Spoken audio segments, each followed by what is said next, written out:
It's no longer news that California is in the middle of a major drought. According to the LA Times, the state is experiencing its driest period in over 1,200 years. That's a serious issue that calls for an intervention, but a more complicated issue is at hand. The state is also suffering from flooding, and that's happening simultaneously. How can a state be suffering from drought and flooding simultaneously? Stick around as we unveil the strange situation happening in California and the $4 billion project that the government is projecting to rectify the problem. Before we get into the full details, kindly give the video a thumbs up and don't forget to subscribe to the channel for more premium content. Before we fully understand the strange happenings in California, we need to be aware of what California was before now. California has always been a state that has experienced drought since the time of its first dwellers. Unfortunately, the condition hasn't changed till now, and it was so serious that the government once declared a statewide drought emergency in 2021. The government encouraged its citizens to reduce their water usage by 15% to conserve water, hoping that it would improve the state's condition. But no improvement, and I kid you not, the emergency hasn't been lifted. A large part of California is desert, from the Great Basin, Colorado, to the Mojave, so it's understandable why the state is experiencing drought. But something strange happened recently. In the middle of the drought crisis, California had heavy rainfall that led to flooding. Over 22 citizens were killed, and towns and cities were destroyed. And as you would guess, another state of emergency was declared to control the damage. This means California is in a state of emergency for drought and flood. Flood and drought are like two parallel lines. They don't coexist.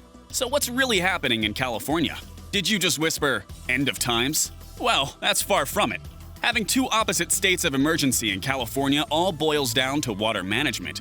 When heavy rainfall comes, floods happen, and only a small percentage of the water is collected and saved, while a larger percentage of the water either flows into natural water bodies like the river and seas, so the drought continues as though there was no heavy rainfall. To put that in perspective, imagine bathing in a bathtub. The amount of water you use won't be noticeable because the water will be drained. You'll only notice the amount of water you use if the bathtub's drain is blocked. That's the exact situation in California. The state can't collect enough water during floods, and once the water escapes to the seas, drought returns. So, the California government has a glimpse of what's happening now. What could be done to stop it? As a matter of fact, the government has put lots of effort to manage the situation, and previous governments have all tried different techniques. In the 1950s, the state experienced something similar to what's happening now, so a state water project was established to contain the situation. The State Water Project, or SWP, is a government initiative to save a high percentage of water during flooding, which would then be recycled during drought. With the State Water Project in place, the government built over 20 dams to collect water during flooding and recycle it when drought sets in. A typical example is Lake Oroville, the reservoir behind the Oroville Dam.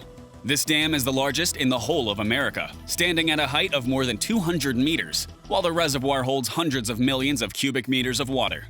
The State Water Project was a brilliant idea that some water stored travels hundreds of kilometers and even crosses mountain ranges to reach their destination. The most famous component is the California Aqueduct, which carries water all the way from the Sacramento-San Joaquin Delta to the San Joaquin Valley in Southern California, branching off to serve millions of people along the way.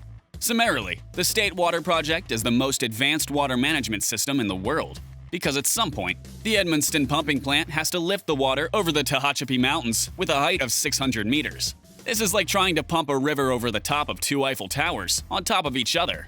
Crazy, right? We're halfway through, guys, and there are more details to come, so stick around. If you're enjoying the video, kindly hit the like button and don't forget to subscribe to the channel if you've yet to do so.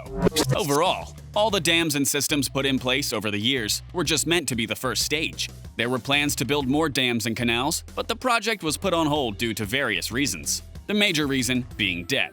California has a backlog of debts and environmental concerns, which poses a huge problem for more construction of dams and canals, because most of the sea creatures that swim upriver during breeding seasons were unable to do so after the project kicked off. Due to these reasons, the state decided to put the second stage on hold and hoped the first stage would do justice to the situation on the ground. Of course, the first stage did help California survive its ordeals by providing water to the residents in urban areas and farmlands. Above all, the system was estimated to provide around $400 billion to the state's economy annually. But recently, another huge problem has occurred. The components of the State Water Project are struggling, and this is because when the project was initiated, California had less than 20 million residents, and according to Wikipedia, California is now the most populated state in the United States, with a population of about 32.9 million residents. That is double the previous population, which means the water demand will also double. But the dams and canals find it hard to keep up. This is the major reason why California has issues with drought and flooding. As if the recent issues aren't enough, the climate change in California isn't helping matters either.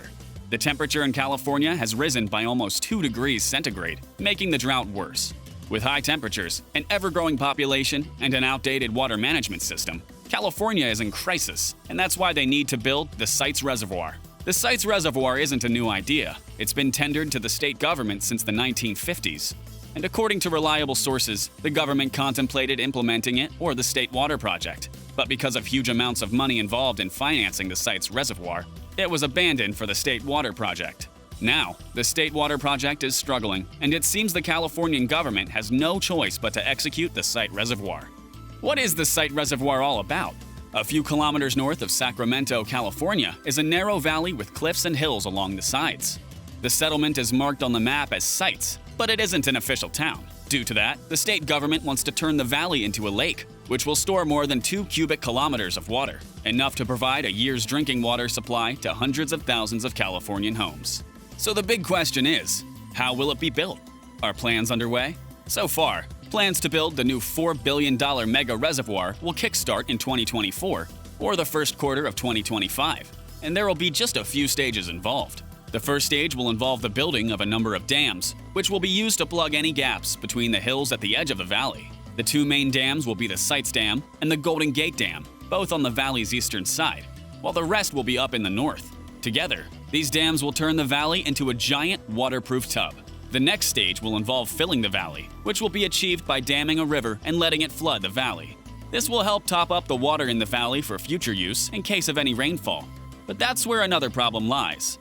The Sites Valley has no major rivers, so the new reservoir will need to be filled using a different method. The state is planning to get water from the Sacramento River, the biggest river in California, and about 25 kilometers to the east of the valley. During the drought period, the water will be let out to provide relief to the residents. Although pumping water from the river to the valley will require a huge amount of energy, they're left with no choice. And also, the government thinks it's worth it because they'll be making some of it back again. How? Whenever water is released from the reservoir, it'll flow through a set of hydroelectric generators and provide about 80% of the power used to pump it there in the first place. California's state of emergency is enough reason to build a mega reservoir, but with a huge price of $4 billion, is the project worth it? Let us know your thoughts in the comments section. Also, don't forget to hit the like button and subscribe to the channel for more premium content.